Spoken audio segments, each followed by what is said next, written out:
Our first reading for today is taken from the book of Ruth, chapter 1, verses 1 to 19. And it says, "In the days when the judges were ruling, there was a famine in the land. A man from Bethlehem in Judah, went with his wife and 2 sons to live for a while in the country of Moab. The man's name was Elimelech. His wife's name was Naomi, and the names of their 2 sons were Mahlon and Chilion. Were descendants of Ephrathah from Bethlehem in the territory of Judah. They went to the country of Moab and lived there.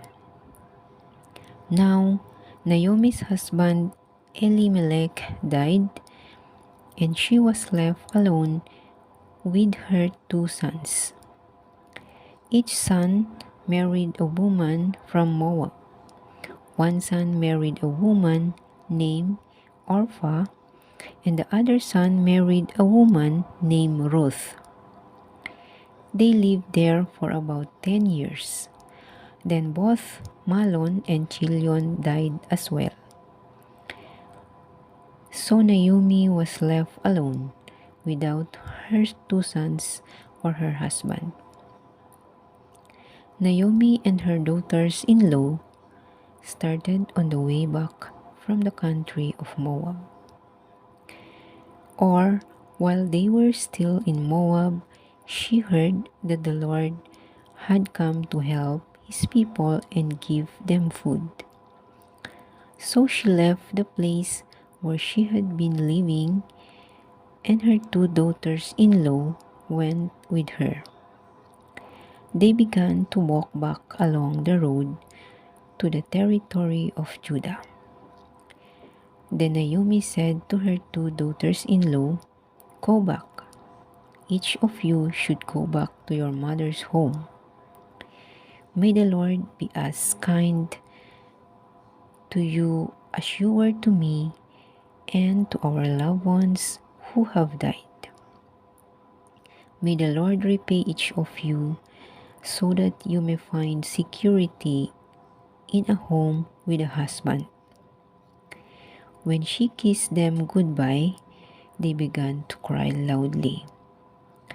They said to her, "We are going back with you to your people." But Naomi said, "Go back, my daughters. Why should you go with me? Do I have any more sons in my womb who could be your husbands? Go back, my daughters, go, because I am too old to get married again. If I said that I still have hope, and if I had a husband tonight, and even if I gave birth to sons, would you wait until they grew up and stay single just for them? No, my daughters. My bitterness is much worse than yours, because the Lord has sent me so much trouble." They began to cry loudly again. Then Orpah kissed her mother-in-law goodbye. But Ruth held onto her tightly. Naomi said, "Look, your sister-in-law has gone back to her people and to her gods. Go back with your sister-in-law." But Ruth answered, "Don't force me to leave you. Don't make me turn back from following you. Wherever you go, I will go, and wherever you stay, I will stay. Your people will be my people, and your God will be my God. Whoever you die, I will die, and I will be buried there with you. May the Lord strike me down if anything but death separates you and me." When Naomi saw that Ruth was determined to go with her, she ended the conversation. So both of you, so both of them went on until they came to Bethlehem. When they entered Bethlehem, the whole town was excited about them. "This can't be Naomi, can it?" the woman asked. The second reading is taken from the book of 2 Timothy chapter 2, verses 1 to 13, and it says, "My child, find your source of strength in the kindness of Jesus Christ. You heard my message, and it's been confirmed by many witnesses.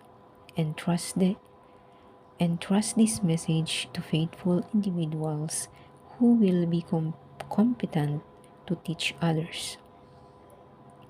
Join me in suffering like a good soldier of Jesus Christ. Whoever serves in the military doesn't get mixed up in non-military activities.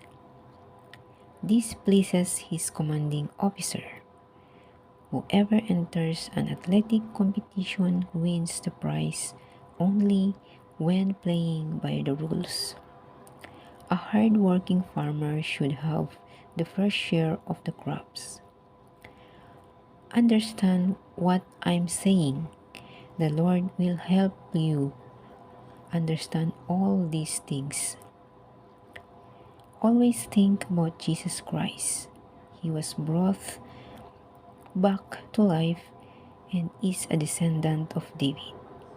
This is the good news that I tell others.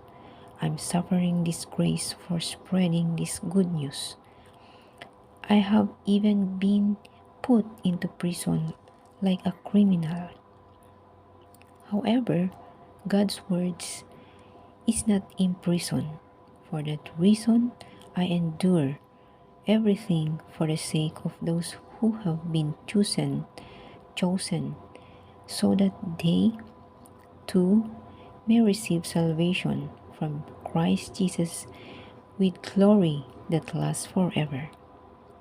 This is a statement that can be trusted. If we have died with him, we will live with him.